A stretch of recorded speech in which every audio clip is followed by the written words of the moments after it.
Hello, everybody, and welcome to today's Full Potential Show. I'm James Rick, and this is your number one non-boring source for personal development. And today on the show, we have Mukul Deva, certainly a non-boring man. He's a literary stormtrooper with 4 years of best-selling status, novels in India. Also, many of his novels are being turned into Bollywood films. And in fact, today at the end of the show, if you hang on to the very end of the interview, you are going to get a free copy of Lashkar. It's turning into a Bollywood movie, and according to Mukul, this is where all the money's going. Bollywood is where it's at. Mukul, so glad to have you on the show today, my friend. Thank you so much, Rick. It's wonderful being here. Well, I know you've got a diverse background, being in the military 16 years, 10 years doing counterterrorism, and you've used a lot of this experience to create some very authentic literary novels that have just taken the both in literature and in the movies by storm. What do you account for your creativity? Why is it that other people that maybe have been through similar experiences haven't been able to capitalize on it like you have? Well, Rick, actually, I account for all my success in no matter in which arena I enter to one very simple thing: the fact that I never grew up. You see, God created all of us to be creative, intuitive, and intelligent. We were born hardwired for success and happiness. Somewhere in the process of growing up, people lose that. Luckily, I never grew up. So for me, everything is a matter of attitude. I personally believe that it doesn't matter what I want to do. If I choose to do it, I will succeed. And the reason for that, I was going to say, where do you think you developed this mindset? I mean, because you're starting with the default mindset of everybody is here to be successful. Everybody here has the potential for greatness as long as they never grow up. Where do you think you developed this hard wiring of this is the default mindset for everybody? Okay, because you see, one is that this realization actually hit me pretty early in life. And how it came about was very interesting. I had just gotten commissioned in the army, and I was like 20 years old, and we were going in for a live operation where you don't know whether you're going to come back. And I remember when we were tasked to do that operation, and it looked pretty tough to me. So I asked my company commander, I said, how do you know that we can do this? I mean, you've just gone ahead and made a plan, and you're about to execute a plan, and how do you know we can do this? Yeah, in other words, how do you know I'm going to live? Absolutely. That was the fundamental question. Yeah. So he said, I have no idea. But the only thing I can do is to figure out what is the best way to do it and then get started. Now that day, Rick, something changed. I realized that it is not the answers. It is the questions you ask.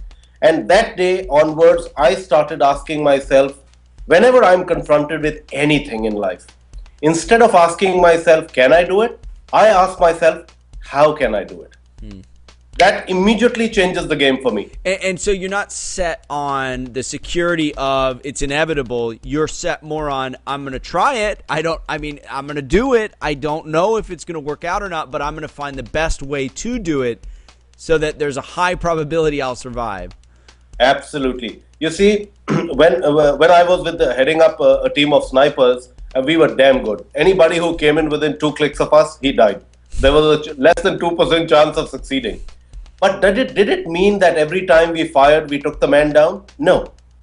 And I used to tell my people that, look, you're going to fire, you might miss. Because there are 10 other things happening out there which are beyond your control. So the only thing you can do is give it your best shot. No matter what you say. In this case. Yes, literally in this case. So no matter what we set out to do, we gave it our best shot. And that became a part of my genetic hardwiring, whatever you may call it. Now, you've got all these things going on, Mukul. You've got a security and guard company in 58 cities. You're the owner of that business. You're doing all these literary novels. Now you've got one that's coming out in a movie. How do you organize all these things that you have going on? Because I work less to achieve more. You see, most people clutter up their life with a lot of nonsense. We are so caught up in chasing stuff which actually exists within us. I don't waste my time with that. I write 4 hours every day. I spend 2 hours in the swimming pool, the sauna, and the jacuzzi every day. I'm very selective about where I go and whom I meet and how much time I spend with them. I spend a lot of time with my family, and I focus on getting work out fast. So if I'm working on the company in India, I take out 60 minutes, maybe twice a week. I'm fully there. I'm present mentally, emotionally, physically. I finish it and I move on. So I compartmentalize totally. I think that's what is working really well for me. And it seems very structured, especially your routine. You're very clear on where you're going to focus. You're very clear on what work you're going to do. And like you said, you work on getting it done fast.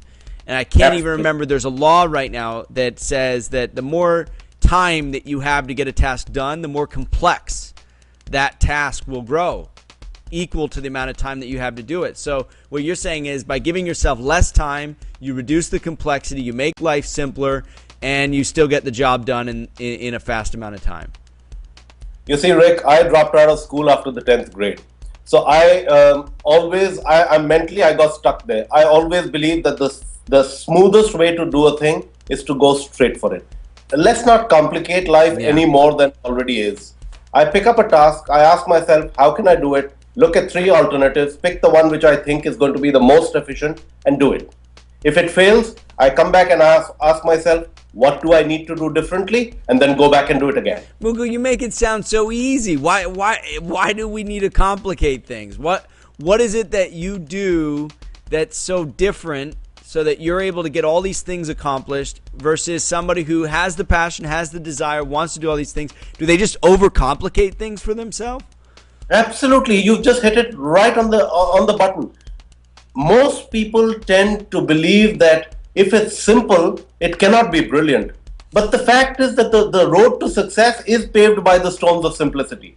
The simpler you keep it, the more idiot-proof it is, the less chance of you screwing it up.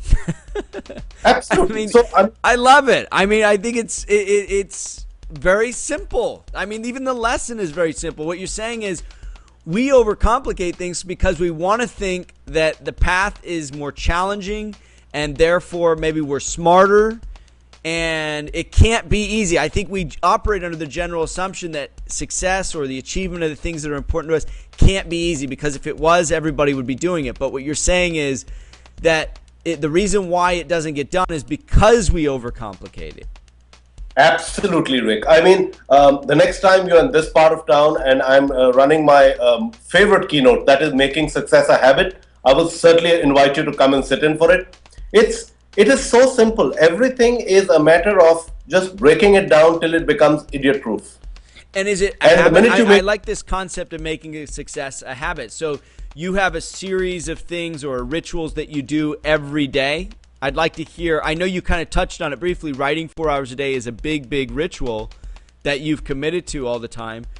Are there other rituals that you want to share with us that you have made a habit in your life?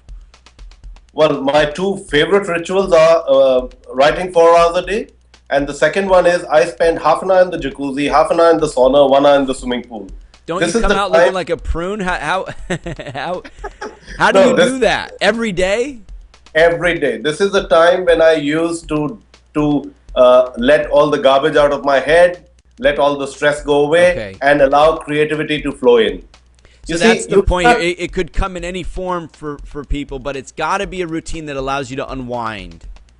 Absolutely. You can take 5 minutes. You can take 5 minutes. You don't need to take 2 hours. I mean, look, I'm living the dream life. I make a lot of money. I do little work. I get a lot done. So it's a great life. So I spend 2 hours a day doing that. And I believe that unless you learn to let things go, nothing new will come to you. So you got to give yourself that outlet to just recreate yourself. Yeah. Absolutely, absolutely. All right, so writing every day, giving yourself that outlet, and keeping things simple. I mean, these are the basic tenets that you live your life by. Absolutely. And what I would suggest is that if for anybody who wants to make success a habit, pick 2 things. Pick any two things. It doesn't matter. Pick any 2 things which resonate with you. They should be simple and repetitive actions that you can do every day. You can do every day, and you start doing them. You will suddenly realize, change is like throwing a pebble in a pond. The ripples spread. The pebble could be really tiny, but the ripples spread and hit the edge of the pond eventually. So you make one tiny change anywhere in your life, and things move. And it's that consistent pebble dropping in the pond too that will build the life that you want to create. Absolutely. It's not an overnight thing. It's every day ritual. It's every day, and the action has to be simple so that you are not you don't find it daunting. You can take it easily. Should be simple. It's a very easy thing to resonate with, Mukul. So, Mukul, let's talk about where they can get a copy of this book. This is for the first responders here. The book is called Lashkar, and it's being made into a movie in Bollywood. How do they get a copy of the book? They can get onto my website and click on the order online link, and boom, you get it.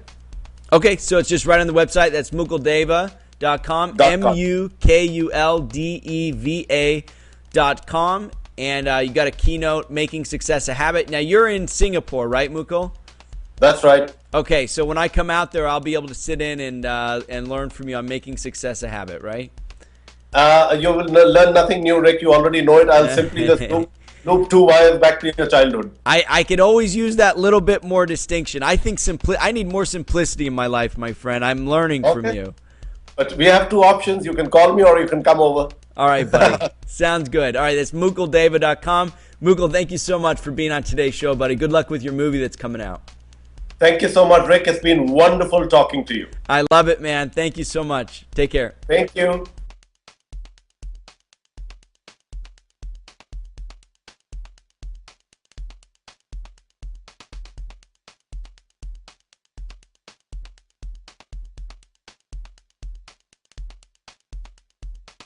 If you like the Full Potential Show, you're going to love the Full Potential Club.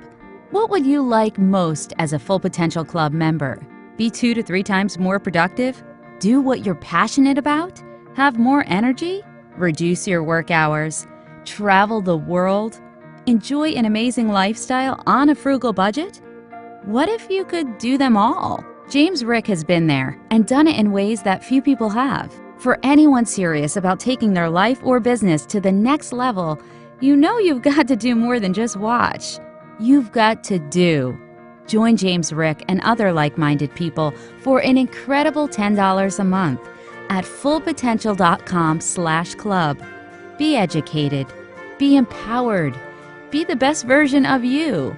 fullpotential.com/club. Try it free for 30 days.